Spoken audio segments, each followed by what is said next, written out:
Commonwealth घोटाले में सुरेश कलमाड़ी समेत सभी 10 आरोपियों पर आरोप तय कर दिए। इस वक्त की बड़ी खबर, स्पेशल सीबीआई कोर्ट में आरोप तय किए जा चुके हैं सुरेश कलमाड़ी के खिलाफ। ऑर्गेनाइजिंग कमेटी के चेयरमैन थे सुरेश कलमाड़ी।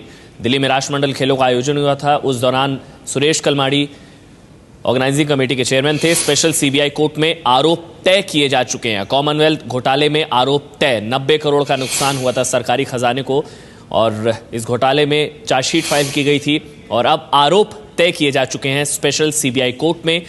सुरेश कलमाड़ी समेत बाकी और 9 आरोपी और हैं। कुल 10 आरोपी हैं जिन पर आरोप तय किए जा चुके हैं। सभी 10 आरोपियों पर आरोप तय। हमारे साथ अंकित जुड़ चुके हैं। अंकित, चार्जेस फ्रेम किए जा चुके हैं, कौन कौन से चार्जेस हैं?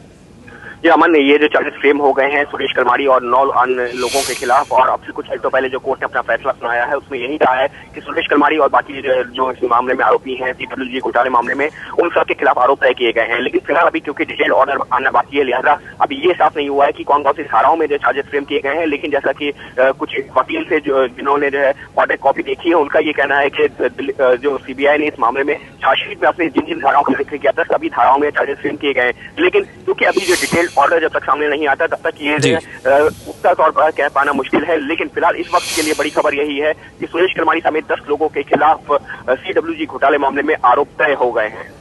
और जो पीटीआई के मुताबिक जो जानकारी मिल रही है उसके मुताबिक क्रिमिनल कॉन्स्पिरेसी, आपराधिक षड्यंत्र और धोखा, चीटिंग के आरोप तय किए गए हैं। अब आगे क्या होगा, किस तरह से प्रोसीडिंग्स होगी और आगे क्या होगा इस पूरे मामले पर अंकित?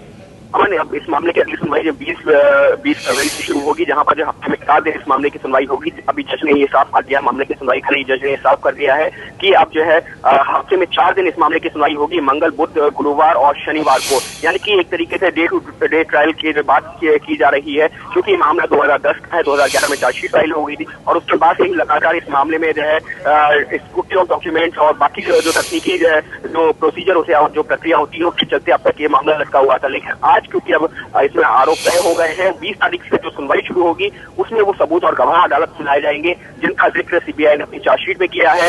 उन गवाहों को पेश किया जाएगा जिनका जिक्र सीबीआई ने चार्जशीट में किया है। उन गवाहों से पूछताछ होगी, सरकारी पक्ष पूछताछ करेगा और उसके बाद जो बचाव पक्ष है वो उनसे जो है पूछताछ करेगा। और जब एक बार ये प्रक्रिया पूरी हो जाएगी तो उसके बाद अदालत सुनाएगी फैसला। लेकिन फिलहाल सुरेश कलमाड़ी समेत 10 आरोपियों के खिलाफ अदालत ने आरोप तय कर दिए हैं और आरोप जो है अब इस पर जो 20 तारीख से जो इस मामले का ट्रायल शुरू होगा, यानी कि मुकदमे की सुनवाई शुरू हो जाएगी 20 फरवरी से।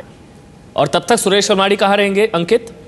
जी, सुरेश कलमाड़ी को जमानत मिल चुकी है। सुरेश कलमाड़ी समेत जो इस मामले में बाकी आरोपी हैं सभी को जो है जमानत मिल चुकी है। सुरेश कलमाड़ी करीबन 9 जो है महीने जेल में भी गुजार चुके थे, जिसके बाद उनको जनवरी 2012 में, यानी कि पिछले साल जमानत मिली थी हाई कोर्ट से। उसके बाद से वो जमानत बाहर है, लिहाजा उनकी जमानत तो जारी रहेगी। लेकिन जब भी जो है यहाँ चार्जेस यहाँ पर जो है मुकदमे की सुनवाई होगी तो या तो सुरेश कलमाड़ी को खुद या उनके वकील को अदालत में पेश होना होगा। और फिलहाल जो है इस दौरान जो जितने भी आरोपी हैं उन सभी लोगों को जमानत जरूर मिल चुकी है। लेकिन अब चूंकि इस मामले की सुनवाई जब मुकदमा शुरू हो रहा है, यानी कि ट्रायल शुरू हो रहा है, लिहाजा अब इस मामले में जितने भी सबूत और गवाह हैं उनको अदालत में जो है जरूर लाया जाएगा। और उस दौरान कभी सुरेश कलमाड़ी को खुद भी आना पड़ सकता है और कभी अगर वो नहीं आना चाहेंगे तो वो अदालत से परमिशन लेकर के अपने वकील के थ्रू अपीयर हो सकते हैं।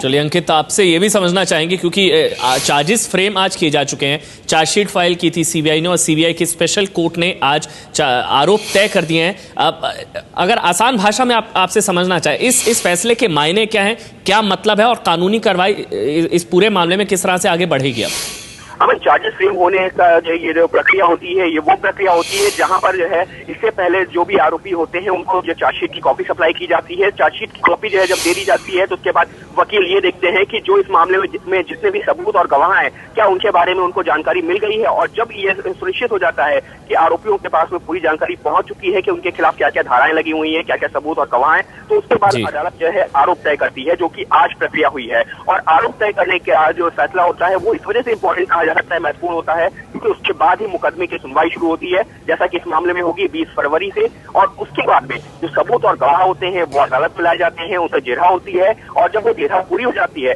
तो उसके बाद आता है अदालत का फैसला।